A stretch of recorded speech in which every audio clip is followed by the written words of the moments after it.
दिनों की मजबूती के बाद आज भारतीय बाजारों में कमजोर शुरुआत के हैं संकेत और कल की सुस्ती के बाद आज है वायदा कारोबार की मंथली एक्सपायरी भी। तो ढेर सारा एक्शन। स्वागत है आप सबका शेयर बाजार लाइव में। नमस्कार, मैं हूं अनिल सिंघवी। नमस्कार, मैं हूं दीपांशु भंडारी। एक्सपायरी के लिए हो जाइए तैयार। इस साल की आखिरी एक्सपायरी है, कैसा एक्शन आ सकता है, 18,000 का लेवल होल्ड करेंगे कि नहीं, मूव के लिए हम तैयार हैं सर। बिल्कुल। तो आज इनका ट्रेड आपके लिए, और उससे पहले बता दें आपको जो संकेत हैं जिनके दम पर हमें आज के ट्रेडिंग सेशन की करनी है शुरुआत। डाउ 365 अंक नीचे बंद होता हुआ दिखा है, जिनके निचले स्तरों के आसपास जाकर बंद हुआ है, और नेस्डेक में गिरावट और ज़्यादा रही है। भले परसेंटेज और पॉइंट्स के लिहाज से कम, लेकिन लेवल्स के लिहाज से ज़्यादा रही है। एसजीएक्स निफ्टी कमजोर संकेत दे रहा है, लगभग 70-75 अंक नीचे इस वक्त आपको दिखेगा। 0.5% के आसपास की कमजोरी है। एशियाई बाजारों में सब जगह लाल निशान के साथ ही कारोबार होता हुआ दिख रहा है। आज दिसंबर वायदा सीरीज की एक्सपायरी है, ये एक और बड़ा ट्रिगर है जिस पर आपको नज़र रखनी चाहिए, क्योंकि इसके दम पर काफ़ी कुछ एक्शन होता हुआ आपको नज़र आएगा। कैफिन टेक्नोलॉजी एक और नया खिलाड़ी बाजार में उतरने को है तैयार। आज है लिस्टिंग, करेंगे पूरा विश्लेषण कैसा रहेगा मामला इस लिस्टिंग पर। क्या ये लिस्टिंग बाकी लिस्टिंग से कुछ अलग होगी या वैसी ही सुस्त और कमजोर, ये देखना जरूरी होगा।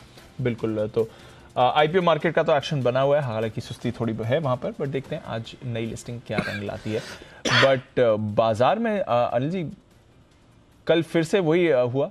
हम देख रहे थे हमारी क्लोजिंग में अमेरिकी फ्यूचर्स थोड़ा ठीक ठाक एक्शन दिखा रहे थे, उतनी खराब नहीं थी हालात, और उसके बाद जिस तरह का अमेरिका का ट्रेड हुआ, एक बार ओपन पॉजिटिव टेरिटरी में है, उसके बाद तो पूरा दिन गिरता रहा डाउ, और दिन के निचले स्तर पर जाकर बंद हुआ। और ये सब कुछ तब हुआ जब कोई ऐसी खास कोई ऐसी खबर सुनने को नहीं मिली कि जिसकी वजह से अमेरिकी बाजार काफी कमजोर हो। एग्जैक्टली। न वहाँ पे कोई कोविड का कारण बताया जा रहा था, न कोई वहाँ पर बड़े रेसेशन का कारण बताया जा रहा था, न कोई ऐसी खबर आई जिसकी वजह से आपको ये डर लगे कि अमेरिकी बाजारों में बड़ी गिरावट होनी चाहिए, न कोई ऐसा डेटा था। तो इसका मतलब क्लियर कट है दीप की भले ही फंड मैनेजर्स ज़्यादातर छुट्टी के मूड में हो, लेकिन उसके बावजूद डिलीवरी बेस्ड प्रॉफिट बुकिंग या बिकवाली होती हुई दिखी है। प्रॉफिट बुकिंग तो क्या ही कहेंगे, अमेरिकी बाजारों में प्रॉफिट है कहाँ जो प्रॉफिट बुकिंग होगी, लेकिन हाँ जो बिकवाली हुई वो साफ तौर पर आप कह सकते हैं डिमांड सप्लाई वाला मामला है, जहाँ पर जाहिर सी बात है खरीदने वाले कम हैं, बेचने वाले थोड़े से ज़्यादा नजर आए। जो नैस्डैक से रिलेटेड स्टॉक्स हैं, खासतौर से दिग्गज शेयर,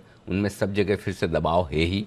ठीक है, कल खाली एक टेस्ला आपका थोड़ा उछल कर आया, क्योंकि 11% घटा था तो 3% 3.5% बढ़ना कोई बड़ी बात नहीं है, लेकिन बाकी आप एप्पल, अल्फाबेट, मेटा जो स्टॉक देखें सबके सब जबरदस्त कमजोर होते हुए दिखे हैं।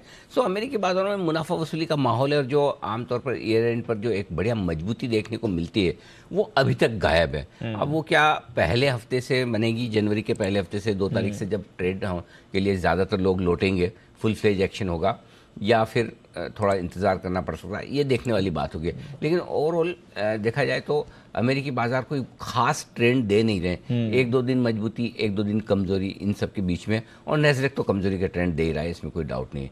सो आई थिंक थोड़ा सा सुस्ती वाला माहौल है। आज कल अमेरिकी बाजार खुलेगी नहीं, कल हाफ डे, यूके में हाफ डे, यूके में हाफ डे, कल तो है पूरा। शायद मंडे को तो बंद है, मंडे को बंद है। तो मतलब मंगलवार के बाद से आपको ढंग ढंग के संकेत ग्लोबल मार्केट से मिलेंगे। तो ठीक है, थोड़ी कमजोरी के संकेत हैं। और ये जो कमजोरी हुई हमारी उम्मीद से ज़्यादा हुई, क्योंकि जब कल अमेरिकी हम बंद हुए तो अमेरिकी फ्यूचर्स डाउ पर लगभग आपको 41 पॉइंट ऊपर दिख रहे थे। तो उसके हिसाब से देखें तो आप 450 पॉइंट नीचे गिर कर बंद होते हैं, तो आपको लगभग 400 पॉइंट का एडजस्टमेंट करना है कमजोरी के लिहाज से। तो थोड़ा असर तो भारतीय बाजार पर उसका पड़ना ही चाहिए, इसमें कोई डाउट नहीं, पड़ना चाहिए ना। ठीक है, थोड़ा ये कन्विक्शन थोड़ा कम दिख रहा है, क्योंकि ईयर एंड में चलो ठीक है, थोड़ी पोजीशंस हल्की होती हैं, वो सब ठीक है, बट थोड़ी पॉजिटिविटी रहती है हर साल ईयर एंड में, हम देखते हैं। इस साल वो थॉट प्रोसेस ही नहीं दिख रहा लोगों के बीच में। ये बात सही है दीप कि इस साल वैसा मामला दिख नहीं रहा। उसकी 2 वजह है। एक तो ये कि भारतीय बाजार ऑलरेडी दुनिया भर के बाजारों के मुकाबले में बेहतर प्रदर्शन कर चुके हैं। जहाँ आप देखिए अमेरिकी बाजार अपने हाई से 25% नीचे हैं, हमारे बाजार उल्टा ऊपर हैं जी, और मतलब अच्छा खासा आउट परफॉर्मेंस भारतीय बाजारों का आ चुका है। माफ़ कीजिएगा। अब यहाँ से और तेज़ी से बढ़ने के लिए भारतीय बाजारों को 2 चीज़ें चाहिए, या 2 में से एक चीज़ हो तो भी चल जाए। या तो पैसा जोर से आता हुआ दिखे, जो थोड़ा सा रुका है रिटेल का, ऐसा नहीं कि मतलब कोई बहुत खराबी है, बिल्कुल निकल रहा है, लेकिन शॉर्ट टर्म के लिए रिटेल का जो फ्लो है, जो पैसा आ रहा था वो थोड़ा सा धीमा पड़ता हुआ दिखा है। तो या तो पैसा जोर से आए या फिर खबरें अच्छी आए। तो पैसा थोड़ा धीमा हुआ है और साथ ही साथ में आपको खबरें थोड़ी सी कोविड को लेकर जो आती हुई दिखी है। अब फॉर एग्जांपल कल आपने दिन भर कोविड का कुछ नहीं सुना, लेकिन आज थोड़ा बहुत आपको फिर से सुनने को मिलेगा। तो ये थोड़ी सी खबरें चलती रहेगी। तो आई थिंक बजाय इसके कि एक डायरेक्शनल कॉल लें कि हमारे बाजारों में क्या होगा है, क्या हो रहा है, बेहतर है फोकस लेवल पर करें, रेंज पर करें। नीचे 17,700 17,800 स्ट्रॉन्ग सपोर्ट जोन है, ऊपर में 18,200 18,300 अच्छी खासी रुकावट की जगह। सो 18,200 18,300 के आसपास आप पहुंचेंगे, प्रॉफिट बुकिंग आएगी। 17,700 17,800 की रेंज में आएंगे, वहां पर शॉर्ट कवरिंग और खरीदारी आएगी। ये सिंपल से फॉर्मूला के साथ चलते हैं अब से लेकर 3 तारीख तक। ओके। अब 3 तारीख की अहमियत यही है, 4 गिन लें 3 गिन लें कि 2 तारीख को छुट्टी सारे बाजारों में है अमेरिका में, तो 3 को अमेरिकी बाजार खुलेंगे, 4 को हमारे यहाँ ज़्यादा अच्छे संकेत मिलेंगे। हालांकि आप कहने के लिए कह सकते हो इससे पहले डाउ फ्यूचर्स तो ट्रेड करेंगे ही, बात सही है। डाउ फ्यूचर्स में और डाउ में अगर फर्क नहीं होता तो फिर डाउ की जरूरत ही नहीं होती, फ्यूचर से काम चल जाता है। सो अल्टीमेटली तो जो बड़ा संकेत आता है हमेशा सिर्फ इंडेक्स से नहीं आता, उस पूरे ट्रेडिंग सेशन में इंडेक्स ने क्या किया है उससे आता है। सो आई थिंक 2 तारीख को छुट्टी, 3 को अमेरिका खुलेगा, 4 को हमारे यहाँ ढंग ढंग के प्रॉपर संकेत आने की कोशिश होती हुई दिखेगी। तो आई थिंक अगले आपके जब अगले हफ्ते आप जब बोलेंगे कि मिड वीक सेशन आ गया है, तब से एक्शन फीलिंग आएगी। हाँ, तब उससे फुल एक्शन में आ जाएंगे। हो सकता है उसके पहले भी आ जाए, लेकिन तब से तो आ ही जाएंगे। हाँ, तब तक ठीक है, न 17,700 17,800 के नीचे जाना है, न 18,200 18,300 के ऊपर जाने की जल्दी हड़बड़ी। अब कोई अच्छी या खराब खबर आ जाए जिसका तो अपने को पता नहीं कि कोई बहुत अच्छी या बहुत खराब खबर आ जाए, तो वो एक अलग बात है। अदरवाइज रेंज बाउंड मार्केट है, थोड़ा ऊपर थोड़ा नीचे, थोड़ा ऊपर थोड़ा नीचे, बस वही निकालना है हमें। एक्सपायरी है, थोड़ा इसका फायरवर्क आ सकता है। 18,000 के ऊपर एक्सपायरी हो जाए तो अपने आप में ठीक है दीप, कोई खास खराब नहीं है, मतलब जितने हैं उतने ही हैं, एक्स्ट्रा खराब नहीं है। 18,000 के नीचे की एक्सपायरी मैं नहीं देखना चाहता। वर्स्ट केस सिनेरियो में तो फिर अगर 18,000 के नीचे होती है तो एटलीस्ट 17,800 के नीचे तो नहीं हो। करेक्ट। वो तो बड़ा मामला खराब हो जाएगा। और अगर एक्सपायरी के दिन आप 18,200 के आसपास इसके ऊपर बंद हो जाएं, जो कि ऐसा लगता नहीं है, बट हो जाए तो वो एक बढ़िया चीज़ होगी। तो एक्सपायरी में मुझे लगता है ज़्यादा संभावना है डेटा के लिहाज से। अभी तक तो 18,000 के आसपास दिख रही है, लेकिन एक्सपायरी के दिन डेटा बड़ी तेज़ी से बदलते हैं, जो लेवल्स हैं वो बड़ी तेज़ी से बदलते हैं। देखते हैं, लेट्स सी क्या कुछ होता है। एक बात कल भी हो रही थी आपकी कि क्लोजिंग में कि शायद बाजार एक बड़ी मूव किसी भी डायरेक्शन में दिखा सकता है।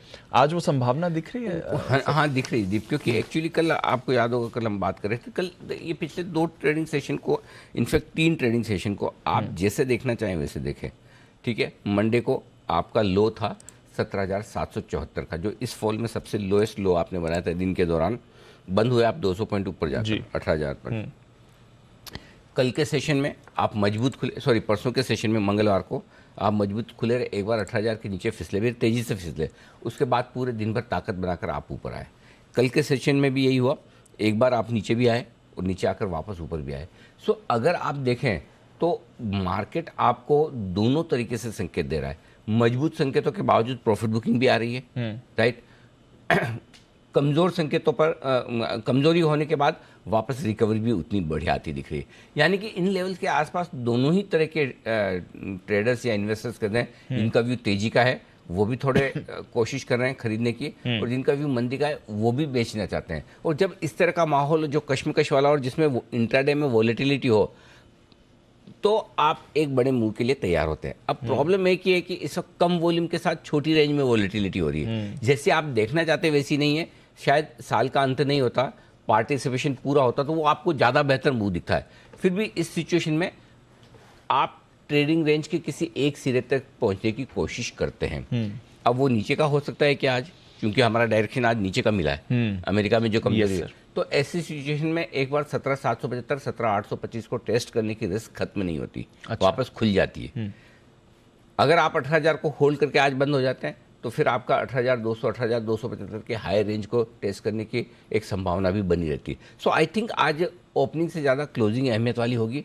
मंथली एक्सपायरी वाली भी है, भले ही वॉल्यूम्स कम है, खाली रोल ओवर वाले ही है, लेकिन फिर भी एक्सपायरी की अपनी अहमियत तो है ही। सो उस लिहाज से अगर आज हम क्लोजिंग 18,000 के ऊपर बनाए रखते हैं तब तो चिंता की बात नहीं। 18,000 के नीचे क्लोज होते हैं तो थोड़ी चिंता है, 17,800 के नीचे क्लोज होंगे तो बहुत ख़राब है, और 18,200 के ऊपर बंद हो गए तो कहना ही क्या। सो उस लिहाज से अपनी पोजिशनिंग बना कर रखनी है बजाय इसके कि। और एक और चीज़, फिर इस तरह की मार्केट में जहाँ ओवरनाइट मार्केट को प्रेडिक्ट करना मुश्किल हो रहा है कि आप सोचिए कि डाउ फ्यूचर्स कमज़ोर दिखा रहा है और बंद ऊपर हो जाता है, डाउ फ्यूचर्स थोड़ा बेहतर दिख रहा है, हमारे मार्केट डे हाई पर बंद हो रहा है और 400 पॉइंट नीचे दिखता है। सो इसलिए थोड़ा सा ये 1-2 दिनों का जो मामला है, ये जब तक प्रॉपर सेटल ना हो जाए, बड़ी बेट्स ना लें और आराम से अपने लेवल से खरीदें, लेवल से बेचें, हड़बड़ी जल्दबाजी नहीं करनी। कल भी आपको निफ्टी में ऊपर में 175 भी मिला है, राइट। हर रोज आपको इंपॉर्टेंट सपोर्ट लेवल पर बाजार आ रहा है जहां आपको खरीदने का मौका देता है, हर रोज आपको ऊपर वापस रिकवरी आकर बेचने का मौका देता है। दिक्कत एक ही होती है दीप कि जब इस तरह की रेंज बाउंड ट्रेड में वॉलिटिलिटी होती है तो जब ऊपर आता है तो सब अच्छा लगने लगता है, अरे अब भागे, एग्जैक्टली नीचे आता है लगता है अब तो ये ब्रेकडाउन होकर वापस गया। सो उस समय कॉन्ट्रा कॉल लेना आसान काम है नहीं, बहुत मुश्किल है, हमारे लिए भी रिकमेंड करना मुश्किल होता है, जो करते हैं उनका तो क्या होता होगा, करेक्ट, आपको तो पैसा लगाना है। सो इसलिए अगर कन्विक्शन हो, कॉन्फिडेंस हो तो थोड़ा थोड़ा करो, नहीं तो कोई बात नहीं, आराम से देखो, हड़बड़ी जल्दी नहीं है, 1-2 दिन नहीं करेंगे तो क्या फ़र्क पड़ेगा। वैसा करेक्ट, ठीक है। तो थोड़ा मूव आ सकती है पोजीशन, आप उसी हिसाब से अपनी मैनेज करें। आइए सर, फिर आज एक बार आज का सेटअप समझ लेते हैं जी, और देख लेते हैं क्या संकेत दिखा रहे हैं आज के, कैसे क्यूज। ग्लोबल संकेत नेगेटिव साइड पर हैं, एफआईएस के संकेत फिर से नेगेटिव होते हुए दिख रहे हैं थोड़े से, घरेलू फंड्स के संकेत पॉजिटिव से न्यूट्रल साइड पर है, वायदा कारोबार के संकेत न्यूट्रल है, सेंटिमेंट न्यूट्रल है, ट्रेंड पॉजिटिव है, इवन डिस्ट्रीब्यूशन है सब। हाँ। सो वैसे देखा जाए तो 2 नेगेटिव, 2 न्यूट्रल और 2 पॉजिटिव है, राइट। अब आइए रेंज बता दूँ, कल और आज की रेंज में कोई खास बदलाव है नहीं, वही है 17,975 18,025 पहला सपोर्ट जोन है, यहाँ पर पहुंचकर हम टाइम पास करेंगे। 18,065 के आसपास पहला कल का जो लोअर लेवल है वो इम्पोर्टेंट लेवल है, उसके आसपास खुलेंगे। अब ये सेक्स निफ्टी भी वहीं दिखा रहा है, कल का लोअर लेवल है 18,068 का, ठीक है ना। तो यहाँ खुलकर हम देखेंगे अगर थोड़ी कमजोरी बढ़ी तो पहला सपोर्ट जोन 17,975 18,025 एग्रेसिव ट्रेडर यहाँ खरीदने का सोच सकते हैं, और इसके ठीक नीचे 17,775 से 17,825 सीधा 200 पॉइंट नीचे की रेंज निकल कर आती है। इसके बीच में कोई ढंग का सपोर्ट है नहीं और मैं आज इतनी इसलिए भी दे रहा हूँ कि देखिए एक्सपायरी का दिन है, कभी भी बड़े मुंह आ जाए तो उसकी तैयारी और लेवल्स आपके हाथ में होने चाहिए, काम आए ना आए होने चाहिए, ठीक है।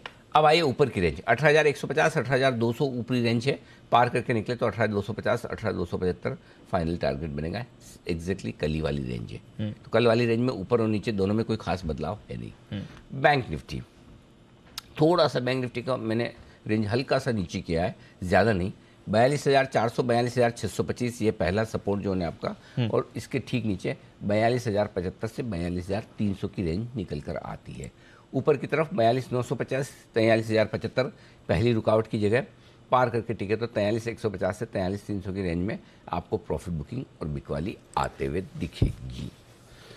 अब आइए लेवल्स दे दूं, लेवल्स आज के सपोर्ट और बंद हुए हम 18,125 के आसपास, पहला सपोर्ट है 18,075, दूसरा है 18,025, दो छोटे लेवल, 17,975 17,925 दो मीडियम, 17,825 17,800 और 17,775 तक के फाइनल टारगेट। तो फिलहाल तो मैं ये नहीं देख रहा कि पुराने लोज जो हमने बनाए पिछले हफ्ते वो आसानी से टूटेंगे, होल्ड होने चाहिए, सोमवार के लोज होल्ड होने चाहिए। ऊपर 17,150 17,175 और 17,200 तीन छोटे टारगेट हैं, 250 और 275 मीडियम बड़े जो मान लें वो टारगेट है। इससे ज़्यादा की अपसाइड 150 पॉइंट ऊपर की अपसाइड भी नहीं दिख रही, स्पेशली जब आप 50-75 पॉइंट नीचे खुल जाए उसके बाद इतनी भी आ जाए तो काफ़ी है।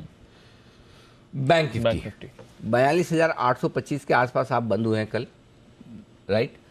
नीचे 42,700 कल का जो लो लेवल है वो आपका पहला सपोर्ट होगा, 42,625 जिसकी क्लोजिंग की हम बात कर रहे थे, अब होल्ड करें। डीप इंटरेस्टिंग चीज़ आप देखिए, 3 दिनों से बैंक निफ्टी 42,600 के ऊपर बंद हो रहा है, 3 दिनों से, और निफ्टी 18,000 के ऊपर बंद हो रहा है। सो आज कमजोरी का पहला संकेत, अगर जिसको बिल्कुल छोटा BTST के तौर पर अगर स्टॉप लॉस रखना है तो उसको 42,600 रखना चाहिए क्लोजिंग वाला, और निफ्टी का 18,000 रखना चाहिए, क्लियर लेवल बिल्कुल छोटा जिसको रखना है, और जिसको थोड़ा बड़ा रखना है उनके लिए तो फिर 17,800 हो जाता है, और निफ्टी का तो बहुत दूर होता है, 41,600 बैंक निफ्टी का होता है, वो दूर है। सो 42,625 दूसरा सपोर्ट लेवल है। इसके ठीक नीचे 42,550, 42,402 मीडियम सपोर्ट लेवल है। 42,300, 225, 125 और 42,075 के फाइनल सपोर्ट लेवल के लिए बैंक निफ्टी पर आप ये नोट कर लीजिए। हायर साइड पर 42,925 और 43,025 दो छोटे लेवल है, विजिबल है। 43,143, 150 दो मीडियम लेवल है। 43,325, 43,325 ये 225, 300 और 375 ये सारे के सारे ऊपर के लेवल्स जिन पर आपको फोकस करना है जी। कल और आज में सर डेटा में कुछ बदलाव नहीं है। बैंक निफ्टी की पोजीशन फिर भी थोड़ी हल्की हुई है, पुट कॉल रेशियो वहाँ पर कम है। वो अच्छा हुआ दीप, एक्चुअली बैंक निफ्टी थोड़ा हेवी भी था, कल हम बात भी कर रहे थे, इसलिए एक आध हल्का सा थोड़ा सुस्ती भी रही पहले, बाद में अच्छी मजबूती। आप देखिए इसी वजह से बैंक निफ्टी में बाद में मजबूती बनी। कल निफ्टी पहले से मजबूत हो गया क्योंकि बैंक निफ्टी हेवी था, तो जब तक वो पोजीशन लाइट नहीं हुई बैंक निफ्टी चला नहीं, राइट। सो एनीवे, तो एफआईज इंडेक्स लॉन्ग पोजीशन 48% पे well maintain. Put call ratio 1.12 पर नो इश्यूज। बैंक निफ्टी का पुट कॉल रेशियो 1.14, 1.36 से घटकर बढ़िया है और विक्स 1% बढ़ाए तो कोई खास फर्क नहीं पड़ता। तो एक्सपायरी के लिहाज से ये ठीक है, हल्के हैं या बैलेंस न्यूट्रल है? बैलेंस्ड ठीक है। क्या करें सर फिर मौजूदा पोजीशंस? थोड़ा स्टॉप लॉस निकालने में आज दिक्कत आई है दीप मेरे को कि एग्जैक्टली क्या देना चाहिए। जैसे जिसको बहुत छोटा स्टॉप लॉस रखना है वो 18,050 रख ले, ठीक है, लेकिन बहुत ही छोटा वो खुलते ही शायद ट्रिगर हो जाए। फिर थोड़ा मीडियम जिसको रखना है तो 17,950 का रख सकते हैं। तो ज़्यादा सेंसिबल स्टॉप लॉस 17,950 है। अब क्लोजिंग बेसिस पे आपके पास दो स्टॉप लॉस है, या तो आप 18,000 का लगा लो क्योंकि 3 दिन से आप 18,000 पे बंद हो रहे हो, या 17,800 का लगा लो जो पिछले हफ्ते का लो है। आपकी जो मर्जी हो वो स्टॉप लॉस लगाए, मेरी तरफ से छूट है बदलाव की। ओके। जिनको कम रिस्क रहनी है वो 18,000 का लगाएं, जो रिस्क ज़्यादा रखना चाहते हैं कि भाई एक्सपायरी के दिन एक आध दिन का एक्सपायरी का मंथली एक्सपायरी का मूव एकदम ट्रेंड के तौर पर नहीं देखना चाहिए, वो 17,800 का भी रख सकते हैं। शॉर्ट साइड पर स्टॉप लॉस क्लियर है, यहाँ बदलाव नहीं भी करेंगे तो चलेगा। ओके सॉरी, बैंक निफ्टी का भी स्टॉप लॉस बता दूँ। इंट्राडे 42,400 है, जिनको छोटा रखना है इंट्राडे 42,600 भी रख सकते हैं। क्लोजिंग 42,200 दिया है, जिनको छोटा रखना है वो 42,600 भी रख सकते हैं, 42,400 रख सकते हैं। आप अपने हिसाब से स्टॉप लॉस में बदलाव कर सकते हैं, कोई दिक्कत नहीं। थोड़ा हाँ फ्लेक्सिबल रह सकते कर सकते हैं, अगर आप चाहें तो कर लीजिए, मुझे कोई इशू नहीं। ठीक है। जहाँ मुझे लगता है नहीं करना है वहाँ मैं क्लियर बोल देता हूँ, यहाँ आप करना चाहें कोई दिक्कत नहीं। अब आइए शॉर्ट साइड पर 18,275 ये निफ्टी के लिए आपका स्टॉप लॉस है। जिनको छोटा रखना है 18,175 या 18,200 का रख सकते हैं, अदरवाइज 18,275 का आपका सेफ है। बैंक निफ्टी 43,100 ये आपका स्टॉप लॉस होगा इंट्राडे और क्लोजिंग बेसिस पे, यही मेंटेन कीजिए, बदलने की ज़रूरत नहीं है। ओके, तो ये है आपके लिए मौजूदा पोजीशंस के लिए स्टॉप लॉसेस। 43,000 के ऊपर का स्टॉप लॉस रखिए बैंक निफ्टी पर। नई पोजीशंस के लिए क्या करें सर फिर? नई पोजीशन में दीप खरीदारी करनी है, और खरीदारी करने के लिए अच्छी जगह जो है जहां पर आप खरीदारी कर सकते हैं, और वो है 17,950 से 18,025 की रेंज में। ये रेंज अच्छी है जहां पर आप खरीदने का सोच सकते हैं। 17,775 ये आपके स्टॉप लॉस का लेवल होगा। टारगेट जो बनेंगे 18,075, 18,125 दो छोटे टारगेट, 18,150 एक बीच में 18,175 और घुसा दीजिए, 18,150, 18,175 ये दो मीडियम टारगेट, 18,200, 18,250 फाइनल टारगेट के लिए करनी है आपको निफ्टी में खरीदारी। एग्रेसिव ट्रेडर से मतलब साफ है, अगर आप स्टॉप लॉस लगा कर खरीद सकते हैं, रिस्क जानते समझते हैं तो ही लीजिए, नहीं तो जाने दीजिए, नहीं तो फिर वो आएगा लेवल बहुत नीचे। 17,775, 18,025 जो आज तो नहीं आना चाहिए ना, मैं सोच रहा हूँ, तो या तो फिर वहाँ पर आप वहाँ तक वेट करें जो बहुत दूर है 300 पॉइंट। तो इसलिए बेहतर है कि इस रेंज में एक चांस लीजिए, लेकिन स्टॉप लॉस के साथ। ऐसे बाजार में तो ट्रेडर्स तो बोर हो जाते होंगे, क्या करो? कल जैसा अगर आपका लिए बाजार हो गया, एंड में मौका दिया चलो ठीक है, अदरवाइज थ्रू द डे जो मूव हो रही थी उसमें दो चीज़ें दीप, अगर कोई आदमी खाली ट्रेड करने से ही बोर नहीं होता हो, हाँ, तब तो वो बोर हो जाएगा। लेकिन कभी कभी क्या है कि आपको ज़रूरी नहीं कि हर वक्त ट्रेड करना ही करना। हाँ।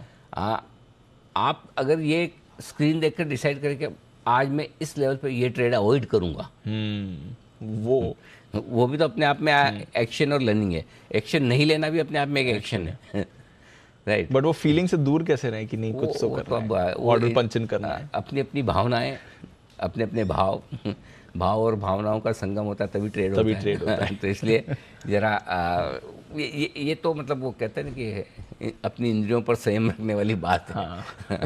कि ये तो हाँ, क्या नहीं करना है, क्या नहीं वो समझ में आ जाए ना, तो जिंदगी की 80% 90% प्रॉब्लम तो वैसे ही सॉल्व हो वैसे ही solve हो जाए, जाएगी। ताकि फिर 10% में ही दिमाग लगाना कि क्या करना है।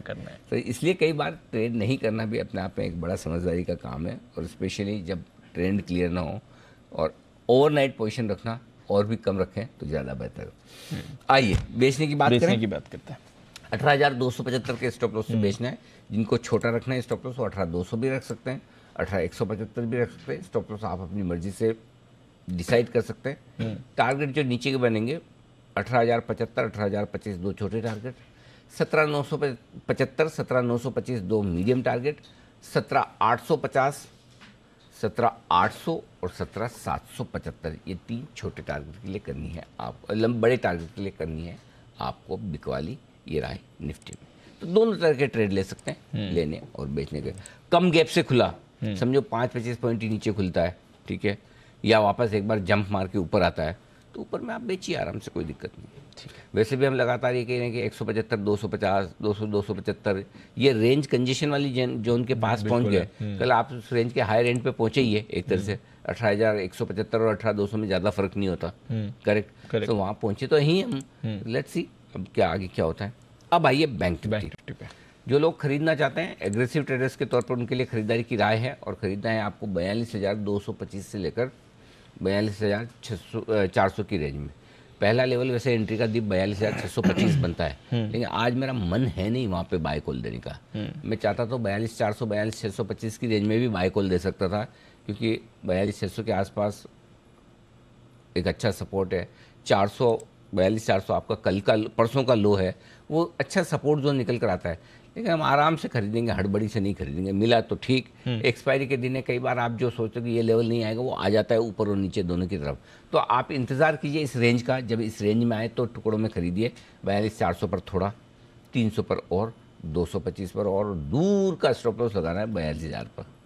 42,000। हाँ, तो इसलिए क्या है कि बड़े स्टॉप लॉस, दूर के स्टॉप लॉस, टुकड़ों में खरीदारी, रेंज में खरीदना, ये अपने आप में बड़े मुश्किल काम है। Yes sir. तो अगर हो पाए तो करें, नहीं हो मुश्किल काम तो आसान काम। देखिए, काम करने से ज़्यादा आसान क्या है? काम नहीं चादर ओढ़ करना। के सो जाना, काम नहीं करना। बिल्कुल। हाँ, तो अगर लगे ये मुश्किल काम है तो आसान काम करिए, आराम से टीवी देखिए, स्क्रीन देखिए। आजकल तो मौसम भी रिलैक्स करने वाला ही है। हाँ, चाय वाय पीजिए, पकौड़े खाइए, और क्या है। तो 42,000 का स्टॉप लॉस है। तो 42,550, 625 दो छोटे टारगेट, 700, 825 दो मीडियम टारगेट, 42,925 और 43,025 के फाइनल टारगेट के लिए इस रेंज में कर सकते हैं आप खरीदारी। और जो लोग शॉर्ट करना चाहते हैं ज़रूर शौक फरमाएं, शौक बड़ी चीज़ है। 43,100 ये आपका स्टॉप लॉस होगा। इस स्टॉप लॉस के साथ आप बेच सकते हैं। नीचे के टारगेट जो बनेंगे 42,700 और 42,625 दो छोटे टारगेट हैं, 42,550 और 42,400 दो मीडियम टारगेट है। उसके बाद बड़े टारगेट्स की सीरीज शुरू होती है, जो 42,300, 225, 125 और 42,075 तक के फाइनल टारगेट। तो ब्रॉडली 42,000 से 43,000 की रेंज आपकी बन जाती है मार्केट में आज के लिए बैंक निफ्टी पर। Okay, ban list PNB ban से बाहर आ गया, बट सीरीज के आखिरी दिन आपको इंडिया बुल्स हाउसिंग और बलरामपुर चीनी अभी भी बैन में दिखेंगे। तो कोई फ्रेश एंट्री नहीं हुई, बट आईबी और बलरामपुर बैन में है, पीएनबी बैन से बाहर आ गया है। थोड़ा डेटा भी समझाएं सर, फंड्स का क्या संकेत दे रहा है? 873 करोड़ की बिकवाली एफआईज की हुई, तो कल थोड़ा सा आंकड़ा बढ़कर आया है। बढ़कर आने में भी इशू नहीं है दीप, बड़े बड़े कोई खास फर्क नहीं पड़ता। लेकिन साथ में स्टॉक फ्यूचर्स भी 250 करोड़ के बेचे हैं, तो करीबन 1100 करोड़ से ज़्यादा की स्टॉक्स की बिकवाली है। 384 करोड़ के इंडेक्स फ्यूचर्स खरीदे हैं। तो ये आंकड़े तो हल्के से नेगेटिव साइड पर है। लोकल फंड ने भी हाथ थोड़ा रोका है, खरीदारी तो की है छोटी, 373 करोड़ की। बस ये आपके लिए आते हुआ एक्शन, ठीक है, ये एफआईज का। अब आइए वायदा कारोबार के, ये एक्शन थोड़े से बता दूं जी। 18,000 नीचे की तरफ सबसे इंपॉर्टेंट लेवल है। 1,24,00,000 शेयर, 1.25 करोड़ शेयर की पोजीशन है वहाँ पर, हाईएस्ट ओपन इंटरेस्ट है। सो 17,975, 18,025 आपके लिए इस डेटा के लिहाज से मजबूत सपोर्ट का काम करेगा। 18,200 ऊपर आपके लिए लक्ष्मण रेखा है, तो 18,175, 18,200 रुकावट का काम करेगा, क्योंकि 18,200 के कॉल्स पर भी हाईएस्ट ओपन इंटरेस्ट है 1,10,00,000 शेयरों का। सो आपके लिए दो पिलर हो गए, 18,000, 18,200। 17,975 के नीचे, 950 के नीचे ट्रेड करना शुरू किया तो फिर 17,800 तक की रिस्क खुलती है आज या आने वाले 1-2 सेशन में। क्लियर है? बैंक 42,500 ये सबसे इंपॉर्टेंट लेवल है। 42,500 के नीचे जाकर ट्रेड करना शुरू करा तो रिस्क बढ़ेगी। वैसे कुशन है आपके पास 325 पॉइंट का, क्योंकि 42,500 के पुट पर 33 लाख शेयर हैं और इसके नीचे न जाए तो बेहतर है। इसलिए पहला सपोर्ट आपको 42,550 42,625 की रेंज में बैंक निफ्टी पर आता हुआ दिखेगा। वहाँ खुलने के बाद हम डिसाइड करेंगे क्या करना है। ठीक है, ठीक है। अब आइए ऊपर की तरफ। 43,000 माउंट एवरेस्ट है, 40 लाख शेयरों का ओपन इंटरेस्ट वहाँ बन गया। तो बेसिकली बैंक निफ्टी ब्रॉडली अपनी रेंज ये देख रहा है, नीचे में 42,400 42,500 सपोर्ट हो जाएगा, ऊपर में 43,000 43,100 रुकावट का काम करेगा जी। ठीक है, तो ये है आपके लिए आज के सारे इंपॉर्टेंट लेवल्स और पूरी स्ट्रैटेजी। एक्सपायरी का दिन है, लेवल्स के हिसाब से पोजीशन को आप ध्यान से संभालें। आज आइए फिर लिस्टिंग अनिल जी 9 बजे। हाँ जी साहब को केफिन 9 बजे बात करते हैं लिस्टिंग के बारे में। तब तक खबरें, बाकी ट्रिगर्स और ब्रोकरेज एक्शन जान लेते हैं हमारी टीम के साथ। अरमान, नुपुर और साथ ही आशीष हैं हमारे साथ। अरमान, मॉर्निंग बताएं ट्रिगर्स और खबरें आज की। बिल्कुल, ट्रिगर्स में अमर राजा बैटरीज जिनका F&O में आज आखिरी दिन होगा। निफ्टी इंडेक्स के क्वार्टरली रीबैलेंसिंग जो चेंजेस है वो आज से जो बंद होने के बाद जो है वो इफेक्टिव हो जाएंगे। और चेंजेस इंडाइसेस की अगर आप बात करेंगे तो निफ्टी 500 में सारेगामा इंडिया जो है वो बाहर होता हुआ दिखेगा और रेनबो चिल्ड्रंस मेडिकेयर जो है वो आता हुआ दिखेगा। दिव्यानी इंटरनेशनल जहाँ पे ग्रुप कंपनियों के मर्जर के लिए शेयर होल्डर्स और क्रेडिटर के साथ बैठक है। और इंडिया ऑस्ट्रेलिया जो FTA फ्री ट्रेड एग्रीमेंट है वो भी लागू हो जाएगा। और उसी के साथ साथ अगर आप बात करेंगे श्रीराम फाइनेंस की, जहां पर लगभग 17.4 करोड़ जो शेयर्स हैं वो लिस्ट होते हुए दिखेंगे। और ये स्कीम ऑफ जो अरेंजमेंट है उसके चलते है जो लिस्टिंग होने वाली है। और अंत में अगर आप बात करेंगे IPO की, तो कैफिन टेक्नोलॉजीज जिनके IPO की आज लिस्टिंग होने वाली है। ओके, तो कुछ इंपॉर्टेंट ट्रिगर्स आपके लिए, एंड ऑफ कोर्स लिस्टिंग पर तो अनिल जी से बात करनी ही है। नुपुर, मॉर्निंग बताएं आपके पास कौन सी खबर है? Good morning. सबसे पहले JSW एनर्जी, जहां पे इन भारत एनर्जी जो उत्कल है उसका अधिग्रहण पूरा हो चुका है। करीबन 1050 करोड़ में इसे किया गया है।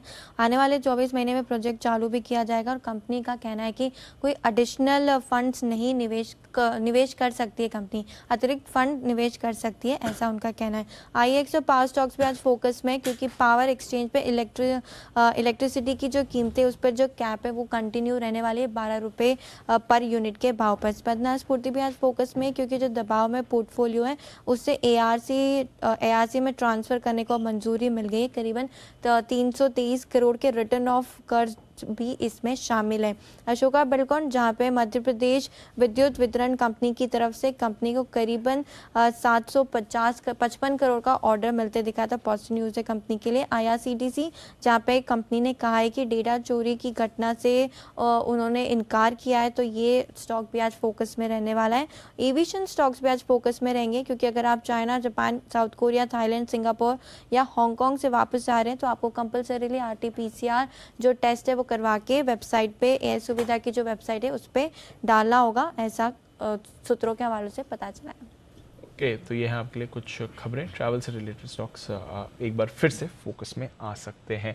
अरमान, कुछ और खबरें भी हैं आपके पास, बताएं इनके बारे में। बस 2 खबरें बची हैं, जिसमें आशापुरम माइनकैम्प की अगर आप बात करेंगे, वहाँ पे 2 जनवरी को बोर्ड बैठक में लगभग 40 लाख वारंट्स जारी करने पर विचार किया जाएगा। और अंत में अगर बात करेंगे बल्ड डील में, जहाँ पे हरिओम पाइप इंडस्ट्रीज पर आपको ध्यान रखना है, क्योंकि सोसाइटी जनरल ने लगभग 1.5 लाख शेयर्स जो हैं, लगभग 0.6% हिस्सेदारी है वो बेची है। और वो लगभग 375 के भाव के आसपास बेची है। और अब जो उनकी हिस्सेदारी 1.23% से घटकर 0.64% हो गई। ओके, तो ये है कुछ एक्शन। बस खत्म। ओके, चलिए आज ब्रोकरेज रिपोर्ट्स हैं हमारे पास। FIs की नहीं है लेकिन घरेलू फंड्स की है, तो जो है और अच्छी खासी है। घरेलू फंड की थोड़ी रिपोर्ट्स आई, मतलब हमारे मार्केट एक्सपर्ट्स काम कर रहे हैं, हमारी मार्केट काम कर रही है, हम कर रहे हैं तो वो भी कर रहे हैं। तो चलिए बढ़िया है, घरेलू रिपोर्ट्स जो भी है वो भी जान ली जाए। आशीष बताइए क्या क्या रिपोर्ट्स हैं? सर, सबसे पहले आप देखिए GMR एयरपोर्ट्स, यहाँ पर कोटक इंस्टीट्यूशनल इक्विटीज़ की तरफ से रिपोर्ट्स आई है, जहाँ पर खरीदारी की राय को बरकरार रखा है। मैनेजमेंट मीट हुई है, इसके बाद ये रिपोर्ट निकाली गई है। 39 की क्लोजिंग है, ये लक्ष्य दे रहे हैं 43 रुपये का। वो मान रहे कि लगातार अगर आप देखें तो जो स्टेक सेल हो रहा है, इसके बाद जो कर्ज है इसमें कटौती होगी और रिटेल पर फोकस रहेगा, तो यहाँ पर नजर रखेंगे। इप्का लैब्स, मोतीलाल ओसवाल की तरफ से रिपोर्ट आई है, खरीदारी की राय को बरकरार रखा गया है। 850 की क्लोजिंग है, 1000 रुपये का लक्ष्य दे रहे हैं और मान रहे कि डोमेस्टिक फॉर्मुलेशन जो है काफ़ी की रोल प्ले करता है आगे सेल्स ग्रोथ के लिए। बायोकॉन यहाँ पर भी नजर रखिएगा, फिलिप कैपिटल की तरफ से रिपोर्ट है, जहाँ पर खरीदारी की राय को बरकरार रखा है। यहाँ पर भी मैनेजमेंट मीट हुई थी, इसके बाद ही रिपोर्ट निकाली गई है। 264 की क्लोजिंग है, 350 रुपये का लक्ष्य दे रहे हैं। इसके अलावा अगर आप देखें तो IFL वेल्थ, यहाँ पर कोटक इंस्टीट्यूशनल इक्विटीज़ की तरफ से रिपोर्ट आई है, खरीदारी की राय को बरकरार रखा है। ₹2100 का ऊंचा लक्ष्य दिया, 1753 की क्लोजिंग है। VRL लॉजिस्टिक्स, मोतीलाल ओसवाल की तरफ से रिपोर्ट आई है, खरीदारी की राय को बरकरार रखा है ₹730 के लक्ष्य के लिए। हिमालय इन्होंने अपना बस बिजनेस बेचा था, तो इससे एक बड़ा फायदा देखने को मिलेगा। और साथ में गुड्स बिजनेस में इन्होंने कीमतें बढ़ाई हैं, इसके चलते आगे जाके मार्जिन में इंप्रूवमेंट देखने को मिल सकता है। तो सर ये कुछ डोमेस्टिक इंस्टीट्यूशनल रिपोर्ट्स हैं जहाँ पर आपको नज़र रखनी है। ओके, तो लोकल फंड्स की तरफ से रिपोर्ट्स आती हुई आपके लिए ये GMR, इप्का, बायोकॉन, VRL ये सारे स्टॉक्स हैं IIFL वेल्थ पर रिपोर्ट्स आपके लिए। आइए बढ़ते आगे और करते हैं मुलाकात हमारे सारे एक्सपर्ट से। वक्त है पिक ऑफ द डे का।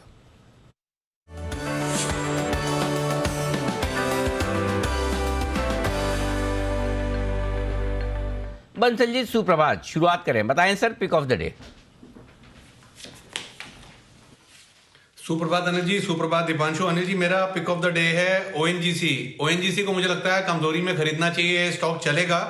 141 का स्टॉप लॉस लगाना है और 149 के टारगेट के लिए ONGC है मेरा pick of the day. Okay, तो ONGC में करनी है खरीदारी, बंसल जी की राय। कुणाल जी सुप्रभात, बताएं सर आपकी राय क्या है।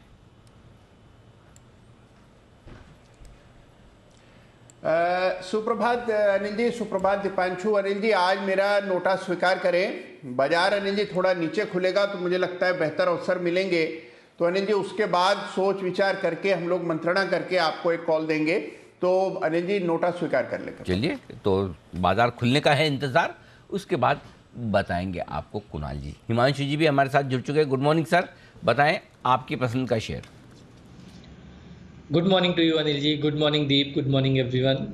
अनिल जी, कैश सेगमेंट का एक स्टॉक है मेरा पिक ऑफ द डे, और मुझे लगता है शायद सेठी जी की भी रिकमेंडेड लिस्ट में रहा है ये स्टॉक का नाम है ओरिएंट पेपर्स, जिसका ₹40.45 के आसपास का कल का क्लोज है। और Anil ji, chart formation, chart pattern बहुत पॉजिटिव है। मुझे लगता है कि बाजार की वॉलेटिलिटी के बावजूद भी ये स्टॉक एक बड़ी मूव दिखाने के लिए तैयार है।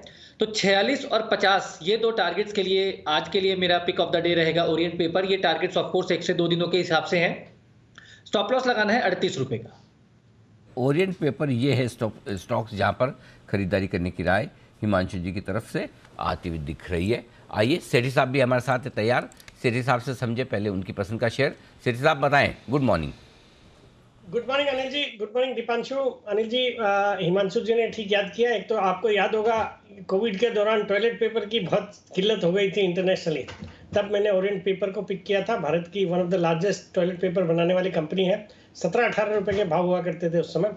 और अनिल जी, ये जो कल यूएस के बाजार में एक अच्छी खासी गिरावट आई है, जिसका मुख्य कारण था जो चाइना आजकल नया एक्सपोर्ट करना शुरू कर दिया है, कोविड को एक्सपोर्ट कर रहा है, तो उसकी चिंता को लेके दुनिया भर में जो रिस्ट्रिक्शंस इम्पोज किए हैं, तो वो एक कारण था। फिर जो नैस्डैक लिस्टेड जो न्यू एज कंपनीज है जैसे एप्पल वगैरह में काफ़ी गिरावट आई, हालांकि टेस्ला कल थोड़ा रिकवर हुआ, बट ऑल इन ऑल थोड़ा मूड माहौल नेगेटिव है। तो उसलिए आज से बाजार थोड़े वीक खुलते नजर आ रहे हैं, बट इस वीकनेस का फायदा उठाते हुए खरीदारी करने की सलाह है। तो जो आज का मेरा पिक रहेगा, पिक ऑफ द डे, वो एक थोड़ा सेफ स्टॉक है। डायग्नोस्टिक स्टॉक को मैंने पिक किया है, बिकॉज जिस कारण से हम कमजोर खुलेंगे तो उसका जो फायदा है वो डायग्नोस्टिक स्टॉक्स को देखने को मिलेगा। कोविड की जो कंसर्न्स की वजह से जो टेस्टिंग वगैरह बढ़ रही है, तो उसका फायदा ये जितने डायग्नोस्टिक या पैथ लेबोरेटरी स्टॉक्स जो उनको देखने को मिलेगा। तो वहां से मैंने मेट्रोपोलिस को आज पिक किया ट्रेडिंग के लिए। इसमें खरीदारी करने की सलाह। 1320 पे कल बंद हुआ है, 1360 का टारगेट है और 1300 का स्टॉप लॉस रखना है। ओके, तो मेट्रोपोलिस है वो स्टॉक्स जहां पर खरीदारी करने की राय आपके लिए सेठी साहब की तरफ से। लेकिन शायद आपकी पिक पर सेठी साहब कुछ विशेष टिप्पणी हमारे बंसल जी भी करना चाहते हैं। बंसल जी कुछ कहना चाहते हैं आप? जी अनिल जी, सेठी जी को अनिल जी कॉम्प्लीमेंट है। देखिए, पहले तो सेठी जी बिल्कुल आपने राइटली मेंशन करा, और अनिल जी ने 2 बार पूछा भी था आपसे। आपने बताया था ओरिएंट पेपर पर ये टॉयलेट पेपर बनता है, और आपने साथ में भी बताया था ये जो अनिल जी के आज के 2000 कल के 2000 आते हैं ना, ये भी करेंसी नोट वेस्ट कोस्ट के पेपर पे बनता है। वो अलग बात है सेठी जी की आप आशीष कौचोलिया जी और डॉली खन्ना जी को ट्रैक करते हैं, बट यहाँ पर नॉर्थ इंडिया में लोग सेठी जी आपको ट्रैक करते हैं कि आपकी बाई लिस्ट में क्या है क्या नहीं है।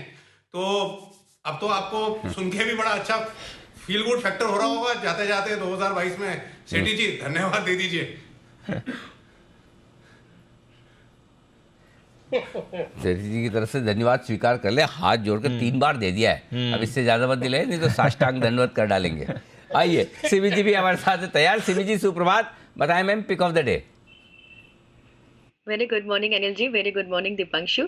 मेरे तरफ से भी वो ओरियन पेपर के लिए दो एक टिप्पणी है, क्योंकि मैंने भी साल 2023 के लिए एक बाइट तैयार किया था जी बिजनेस के लिए, जहाँ पे मैंने एक साल का कोई भी स्टॉक मैंने रिकमेंड किया था और वो मेरे तरफ से ओरियन पेपर ही था। मैं सिर्फ यहाँ पे रिमाइंड कराना चाहूँगी कि मैंने भी ओरियन पेपर ही चूज़ किया था साल 2023 के लिए। ये मेरा बेस्ट पिक होगा नेक्स्ट साल, नए साल के लिए। तो रहा सवाल आज का पिक ऑफ द डे के लिए, तो मैं यही कहूँगी कि मार्केट तो पूरा सुस्त होगा और मुझे लगता है कि इस जगह पे फ्यूचर्स का स्टॉक देना बहुत ही डेंजरस होगा। मैंने एक वापस से कैश स्टॉक ही चूज करके आई हूँ। फर्टिलाइजर स्टॉक बहुत अच्छा लगता है और कल आरसीएफ में बहुत अच्छा मोमेंटम था। मुझे लगता है कि मोमेंटम आज भी मेंटेन होना चाहिए।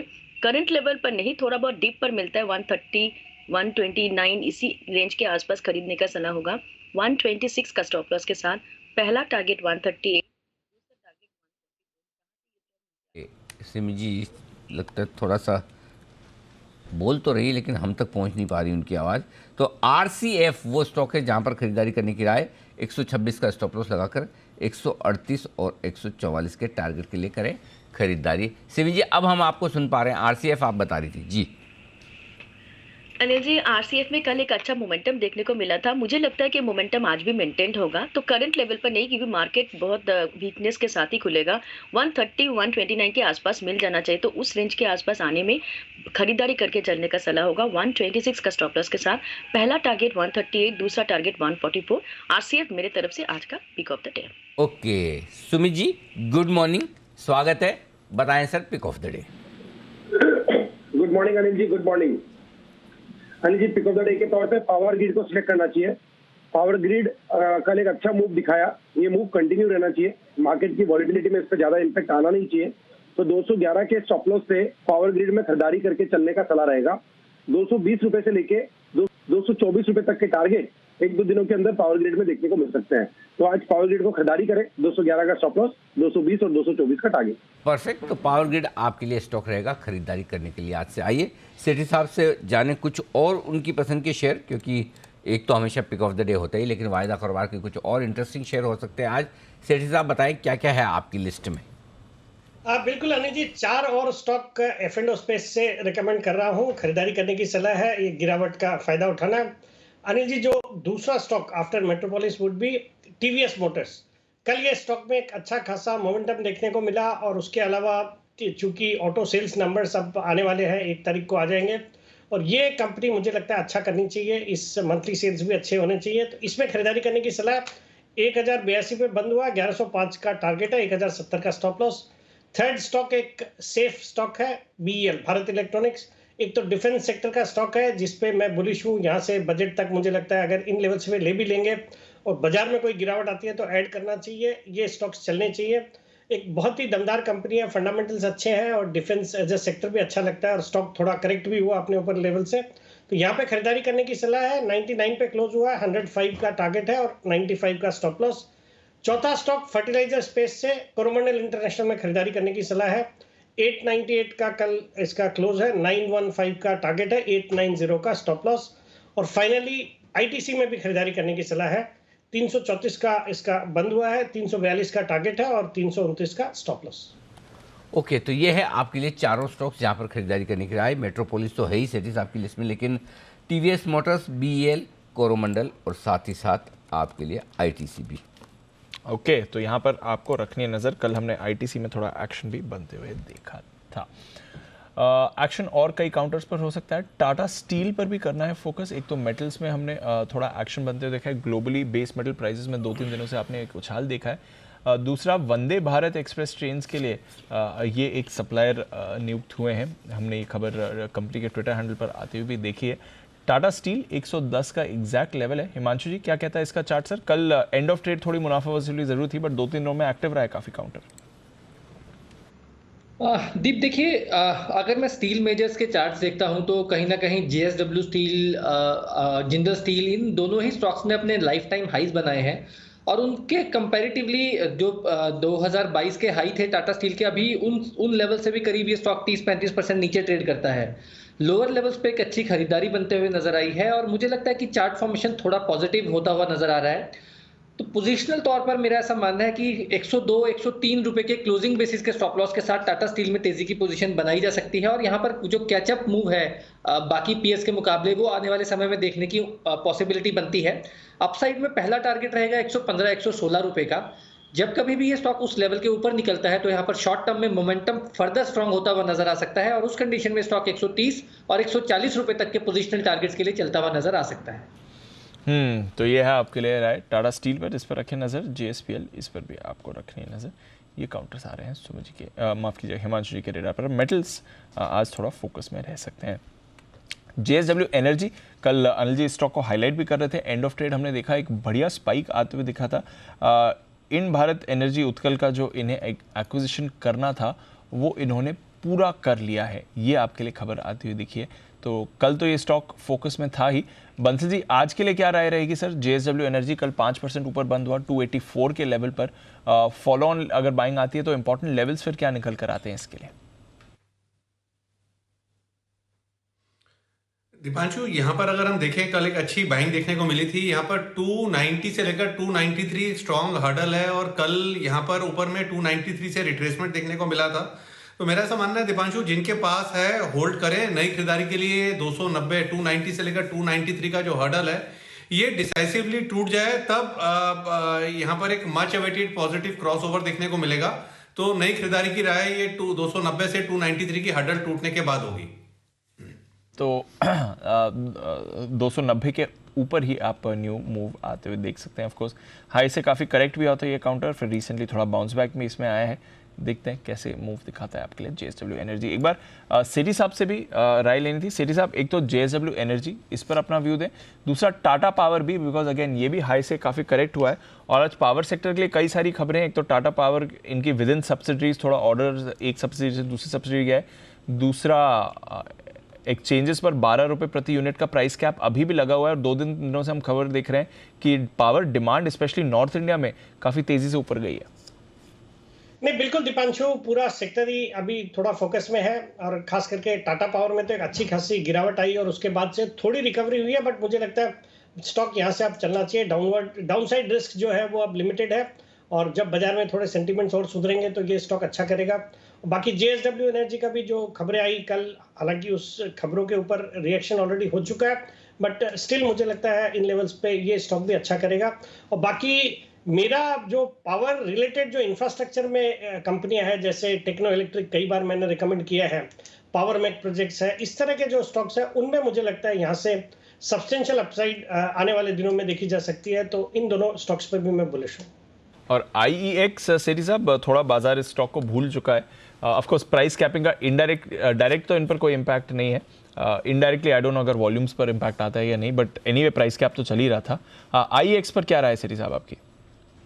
देखिए दीपांशु, ये स्टॉक भी पिछले कुछ महीनों से एक बड़ा अंडर परफॉर्मर रहा है। ट्रेडिंग के लिए ठीक है, अगर आपने सही चाल को पकड़ लिया तो ट्रेड तो कर सकते हैं, बट कोई ज़्यादा परफॉर्म नहीं कर रहा है ये स्टॉक। और मुझे लगता है जिनको लंबी अवधि के हिसाब से निवेश करना है, ये लेवल्स ठीक है, यहाँ पे काफ़ी पिट के ये अब अच्छे वैल्यूएशन, अच्छे अट्रैक्टिव लेवल्स पे आ गया है, बट थोड़ा समय देना होगा इस स्टॉक को। बाकी जिन्होंने लिया हुआ उनको बने रहने की सलाह है।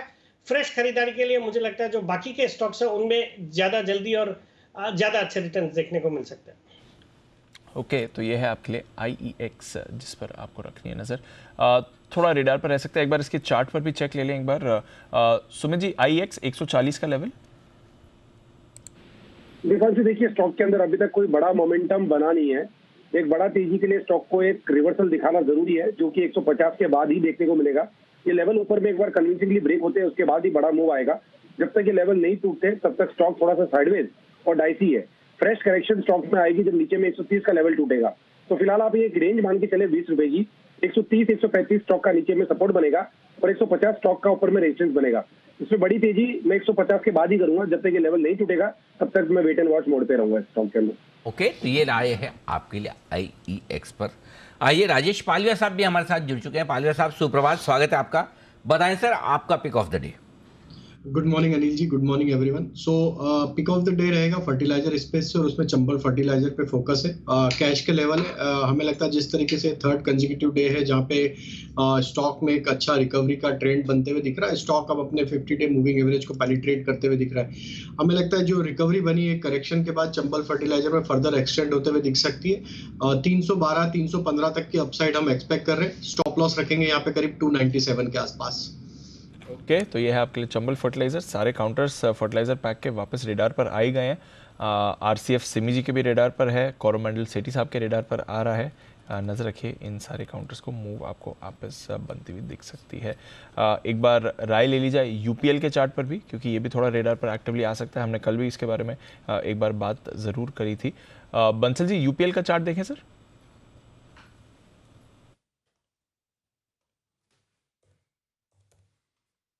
दीपांशु, यूपीएल में देखें तो टेक्निकली एक पॉजिटिव क्रॉसओवर कल के सत्र में देखने को मिला था और कल हम देखें तो 731-32 के हाई लगे थे। तो दीपांशु यहाँ पर भी थोड़ा सा वेट एंड वॉच करेंगे, क्योंकि यहाँ पर ब्रेकडाउन हुआ था 730 के नीचे, 730 के नीचे यहाँ पे ब्रेकडाउन देखने को मिला था पिछले थर्सडे को। उसके बाद स्टॉक थोड़ा साइडवेज है और कल का जो अपमूव था वो पुल बैक लगता है। तो 730 के लेवल्स के ऊपर सस्टेन करेगा तब एक संकेत आएंगे कि वो ब्रेकडाउन जो थर्सडे को देखने को मिला था वो शायद फॉल्स ब्रेकडाउन था। तो थोड़ा सा वेट एंड वॉच है, 730 के ऊपर सस्टेन करे तब खरीदारी की राय होगी। तो ये है आपके लिए राय यूपीएल, जिस पर आपको रखनी है नजर। आईआरसीटीसी, कुणाल जी एक बार इस पर भी नजर डालें। जो कुछ समय पहले डेटा हैक, डेटा चोरी की खबरें आई थी, उस पर कंपनी का क्लैरिफिकेशन है कि इनकी तरफ से डेटा लीकेज या डेटा ब्रीच नहीं हुआ है। जहां पर हुआ है वो इनके नेटवर्क से कंफर्म नहीं कर रहा है। जांच जारी है कि एग्जैक्टली ये लीक हुआ कहां से, बट कंपनी की तरफ से कोई लीक नहीं हुआ है, ये इन्होंने क्लैरिफिकेशन दिया है। थोड़ा मोमेंटम में था कल आईआरसीटीसी, कुणाल जी हल्की बढ़त के साथ बंद हुआ। चार्ट्स क्या कहती हैं इस समय? कमज़ोर चार्ट है दीपांशु। देखिए अब आप रियल एस्टेट ये जो रेलवे से जुड़ी कंपनियां हैं इनमें हमने बहुत ज़बरदस्त तेज़ी पूरे 2022 में देखी, लेकिन ये स्टॉक जो है इसने परफॉर्म नहीं किया। 20-30% की गिरावट हमने 2022 में देखी और पिछले कुछ दिनों में हम लगातार एक बड़ा कट देख चुके हैं। ये जो 2-3 दिन का मूव है इसको पुल बैक मानना चाहिए। मुझे लगता है चार्ट अभी भी कमज़ोर है और उछाल में निकलने का प्रयास करें। अगर स्टॉक 650-660 के लेवल्स दिखाए तो वहाँ एक बार के लिए निकलना चाहिए। मुझे लगता है एक बार दोबारा स्टॉक 600 रुपए के नीचे जा सकता है। 600 के नीचे जाने की संभावना है स्टॉक में। सेठी साहब, आईआरसीटीसी इस पूरे साल बाजार के फोकस में आए ही नहीं है ये काउंटर। अभी तो पीक ट्रैवल सीजन चल रहा है, फिर भी इसमें थोड़ा एक्शन नहीं है। क्या राय रखते हैं सर? देखिए दीपांशु, वैसे रेलवे सेक्टर पे, रेलवे स्टॉक्स पे मैं बुलिश हूँ, but with in the sector मुझे दूसरे स्टॉक्स ज्यादा पसंद है। आईआरसीटीसी एक तो चूंकि एफएनओ का स्टॉक है तो थोड़ा वोलेटाइल भी रहता है, बट और परफॉर्मेंस के लिहाज से भी, वैल्यूएशन के लिहाज से भी थोड़ा महंगा है। तो इसमें मुझे लगता है इसके बनिस्पत ये जो बाकी के रेलवे स्टॉक्स है जैसे आरवीएनएल है, राइट्स है, फिर टीटागढ़ वैगन्स है, जुपिटर वैगन्स हाल ही में मैंने रिकमेंड किया हुआ स्टॉक है, तो ये सब स्टॉक ज़्यादा अच्छे लगते हैं। मुझे लगता है आने वाले बजट में भी रेलवे पे भी अच्छा खासा फोकस रहना चाहिए सरकार का। और वैसे भी जिस तरह से डिफेंस को सरकार प्रमोट कर रही है, वैसे ही रेलवे के भी नए ट्रेन्स इंट्रोड्यूस कर रही है। रेलवे का जो इंफ्रास्ट्रक्चर है उसको भी इंप्रूव करने की पूरी कोशिशें जारी है, which would be good for the economic growth overall. तो मुझे लगता है रेलवे स्टॉक्स पे बुलिश रहना चाहिए, but I would prefer the other stocks from the sector. तो डेफिनेटली रेलवे स्टॉक्स अच्छे मोमेंटम में। कल भी हमने देखा आईआरएफसी, आरवीएनएल, राइट्स, ये सारे काउंटर मूव कर रहे थे, बट आईआरसीटीसी का वैसा पार्टिसिपेशन अब तक नहीं आ रहा है इस स्पेस में। देखते हैं यहाँ पे मूव आएगा कि नहीं। बट एविएशन काउंटर्स रेडार पर रहेंगे। इंटरग्लोब एविएशन, जरा इसकी चार्ट पर एक बार व्यू लेते हैं, क्योंकि थोड़ा एयर ट्रैवल वैसे तो ऑफ कोर्स अच्छा चल रहा है, बट चीन के कोविड मामलों से हम देख रहे हैं 6 देशों के टेस्टिंग भी वापस शुरू कर रहा है भारत, और थोड़े कंसर्न्स वहाँ से बने भी हुए हैं। पालविया साहब, एक बार इंटरग्लोब का चार्ट देखें सर, 2000 का लेवल। जी दीपांशु जी, तो देखिए एक करेक्शन जरूर देखने को मिला था स्टॉक में, लेकिन 1900 के आसपास से स्टॉक में एक अच्छा रिवर्सल वापस बनते हुए दिखा। स्टॉक में ऑलमोस्ट जितने भी लॉसेस हुए थे पिछले 1-2 हफ्तों में वो ऑलमोस्ट सब रिकवर होते हुए दिख रहे हैं। अब स्टॉक का अगर ओवरऑल सेटअप देखें तो यहाँ पे 2100 ये इसके लिए मेजर हर्डल है। ये लेवल अगर क्रॉस होते हैं तो स्टॉक में एक अच्छा अपमूव यहाँ से एक्सटेंड होते हुए दिख सकता है। 2250-2300 तक की भी तेजी यहाँ पे आते हुए दिखेगी। तो काफी बड़े कंसोलिडेशन के बाद स्टॉक वापस अपने हायर बैंड की तरफ ट्रेड करते हुए दिख रहा है और अपने एक रेजिस्टेंस जोन को यहाँ पे निगोशिएट करते हुए दिख रहा है। हमें लगता है 2100 के ऊपर इसमें एक बड़ी तेजी बनते हुए दिखेगी। अभी यहाँ पे बाय करने की सलाह है, छोटी मोटी कोई गिरावट मिलती तो ऐड किया जा सकता है। 1900 इसका स्टॉप लॉस होगा। तो ये है आपके लिए इंटरग्लोब एविएशन, इस पर रखें नज़र, डिप पर खरीदारी करें और तब 1900 का आपका स्टॉप लॉस होना चाहिए। देखते हैं ये काउंटर आज ट्रेड में अगर कुछ कमाल दिखा पाता है कि नहीं। स्पाइसजेट, इंटरग्लोब, ये दोनों भी आपके रेडार पर रहने चाहिए। स्पंदना स्फूर्ति, सिमी जी एक बार इसके चार्ट देख लें। यहाँ पर कुछ लोन पोर्टफोलियो है जो ये ARC एसेट रिकंस्ट्रक्शन कंपनीज को ट्रांसफर करने जा रहे हैं, कुछ बोलियां भी इन्हें मिली है। चार्ट्स क्या कहती है स्पंदना स्फूर्ति? दीपांशु, दो ट्रेडिंग सेशन में थोड़ा बहुत रिकवरी तो शो किया है। मुझे लगता है कि स्टॉक 555 560 के ऊपर अगर जाके सस्टेन करता है तो इसमें थोड़ा बहुत और एक्टिविटी देखने को मिलना चाहिए। रिकवरी तो अच्छा था और 200 डेमा को सपोर्ट भी किया था। अभी सपोर्ट जब तक होल्ड करता है तब तक कोई टेंशन नहीं है। जिनके पास पहले से है 520 का स्टॉप लॉस मैं सजेस्ट करूंगी क्योंकि उसी के आसपास 200 डेमा है। तो और ऊपर में 555 560 के ऊपर फ्रेश खरीदारी का सलाह होगा 600 का टारगेट के लिए। ओके, तो यह है स्पंदना स्फूर्ति, वो स्टॉक्स जहाँ पर रखनी है आपको नजर।